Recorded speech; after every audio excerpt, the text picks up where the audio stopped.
Eh bien, salut à tous les gens, c'est Monsieur Flo.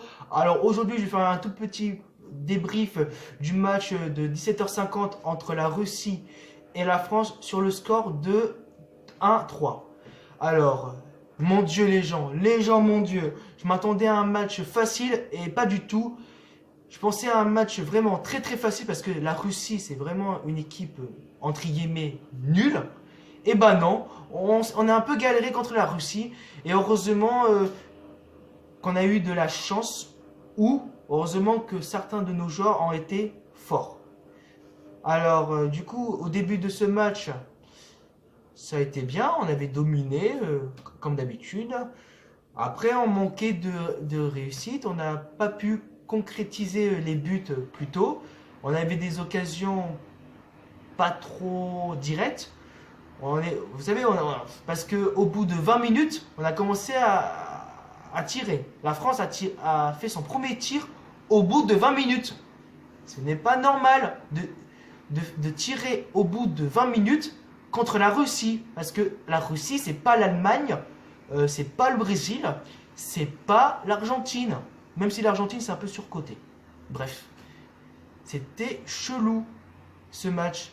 Je vous dis, j'ai l'impression on se faisait dominer, enfin pas dominer, mais j'ai l'impression, ça me rappelle le match de l'Euro 2016, la finale entre la France et le Portugal, quand la France avait dominé le Portugal, mais qu'on n'a pas pu concrétiser et que les Portugais, ils ont profité d'avoir leur chance de marquer un but. Bah c'est presque la même chose, sauf que bien sûr, la France a gagné 3-1. Alors, ce match, comment dire, ça a été bon, ça a été bien au début, mais après ça a été moyen parce que les Russes ils avaient des occasions. Après, sur le but de Kylian Mbappé, ça a été somptueux. Sur la passe décisive de Paul Pogba, parce que je trouvais que Paul Pogba il était pas bon au début, mais après, plus le temps passait, plus ça allait. Du coup, bah, ça faisait 1-0 pour la France. Je pense que c'était vers la fin de la première mi-temps. Du coup, le bilan de la première mi-temps, c'était domination, mais manque de chance et pas assez d'occasion. Même si on a eu un premier tir au bout de 20 minutes, pour moi, ça suffit pas. En plus, contre la Russie, quand même. Mais la Russie, Mais la Russie, c'est même plus nul que le Pérou. Vous vous rendez pas compte? Alors la deuxième mi-temps, la deuxième mi-temps, ils se sont bien réveillés, les Français, ils ont mieux joué, j'ai l'impression. Je suis sûr qu'Odier Deschamps, il devait se dire, jouez, continuez à jouer et battez-vous. Ouais, enfin, il devait se dire, enfin, il était pas content Didier Deschamps. Et donc, forcément, ils avaient intérêt, les Français, de jouer mieux. Alors la deuxième mi-temps, nickel, même si même si c'était bof à un certain moment parce que Mbappé il avait une... Ah merde, j'ai oublié un truc. À la première mi-temps, Mbappé il avait une occasion, il n'a pas pu saisir. Bon, bref. Revoyons le but de Paul Pogba. Alors le but de Paul Pogba sur un confront somptueux, il était magnifique, c'était vraiment un gros but. Et j'ai kiffé. GG à lui à Paul Pogba. Alors du coup, Paul Pogba, il a fait une passe décisive sur le premier but de Kylian Mbappé et il a marqué un but. Et en plus, c'est sa première fois qu'il marque un but et faire une passe décisive en même temps. Du coup, j'ai adoré son but. Après, ce que j'étais ému, c'était sa célébration quand il a enlevé son maillot avec son nouveau t-shirt, enfin son nouveau t-shirt avec un t-shirt où c'est écrit Joyeux anniversaire, papa. Bah, c'était un peu émouvant parce que je sais pas si vous le savez, mais le père de Paul Pogba, il est mort il y a un an. Il y a presque un an, un truc comme ça. Je crois qu'il est mort d'un cancer, il était assez âgé. Du coup, j'étais un peu ému. Bref, du coup, peut-être que l'anniversaire de son père lui a apporté chance puisqu'il a marqué un but et une passe décisive. Alors du coup, depuis ce match, bah, la Russie, ils se sont réveillés tout de même. Ils étaient vraiment dangereux, ces Russies. Enfin, ces Russes. C'était même pas la Russie, c'était l'armée URSS, carrément. Ah ouais, du coup, il y avait le premier but d'un Russe, il s'appelle Smolo, un truc comme ça. Ouais, c'était le tatoué, oui, celui qui avait le tatouage partout. Alors là, oh là là, le gros problème de l'équipe de France, le gros problème de l'équipe de France, c'est que on a l'avantage, on a l'avantage niveau but, niveau possession, niveau individualité, mais on se prend un but parce que j'aime pas, j'aime pas quand une équipe prenne l'avantage, enfin quand une équipe prend l'avantage et qui se prend un but tout bêtement. Enfin, c'est même pas un but tout bêtement quand même. C'est juste que le gars il a fait une passe et voilà, et l'autre il a fait son taf et il a marqué. Et là je me dis, ils étaient où la défense? La défense était nulle part.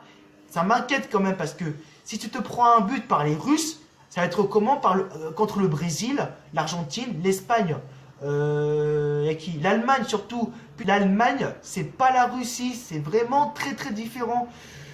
Après, un but, ça va. Parce que si la Russie, ils avaient mis un deuxième but, ça aurait été la catastrophe. Et heureusement qu'il y avait une occasion russe. Et le gars, il a loupé. Je sais pas c'était qui, mais il a loupé. Heureusement qu'il a loupé. Mais si c'était un Allemand ou un Espagnol, il aurait mis ce but. Parce que c'est la Russie. Voilà. Bon. Je pense que le problème de l'équipe de France... Bon, après, c'était... Bon, bien sûr, c'était l'équipe presque B. Après, ça aurait été comment si c'était l'équipe type? Telle est la question. Après, la Russie, c'est pas vraiment une grande nation. Parce que moi, je préfère un vrai test contre les grosses nations. Parce que la Russie... parce que gagner 3-1 contre la Russie, ça va pas me faire oublier leur défaite et leur remontada contre la Colombie. Je pense que la France, leur plus gros problème, c'est le collectif. C'est bien être fort individuellement, mais c'est mieux avoir le collectif. Vous vous rendez pas compte que le collectif plus individualité, la France serait imbattable. Peut-être que la France peut gagner la Coupe du Monde, carrément. Mais le problème, ça reste le collectif. Pour moi, Didier Deschamps, ça déconne un peu. Je me demande si Noël Le Graët, je sais même pas comment il s'appelle, tellement que je m'en fous, a bien fait de le prolonger. Bah non.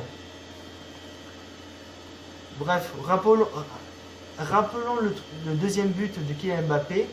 Bon, le deuxième but, ça a été bien.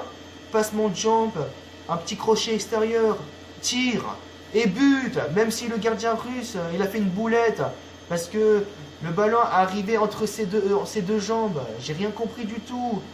Bon, bien sûr, si c'était Neuer, Buffon, même si Buffon ne va pas à la Coupe du Monde, est-ce que Neuer, il aurait fait cette boulette? C'est la question. Bref, juste le bilan de ce match. La France doit vraiment, vraiment être imbattable cette année. Si la France veut gagner la Coupe du Monde, il faut s'entraîner, le collectif. Pas de passes inutiles, pas faire des choses tout bêtement. Parce que Paul Pogba, il y a des moments où il faisait des choses tout bêtement, alors qu'en gros, il se compliquait la vie. Et moi, je veux pas quand les gens se compliquent la vie. Je veux que le gars fait son rôle, faire des passes, tout ça, et de ne pas prendre des risques. Bref, je vous souhaite tous une bonne soirée. C'était un petit débrief normal. Et aussi, alors, mes 3 tops de ce match, c'est vraiment compliqué parce que il y avait des joueurs qui ont bien joué, d'autres mal joué. Alors, mon top, c'est bien sûr Mbappé. Il a fait son doublé hier. Enfin, son doublé hier. Il a fait son doublé aujourd'hui.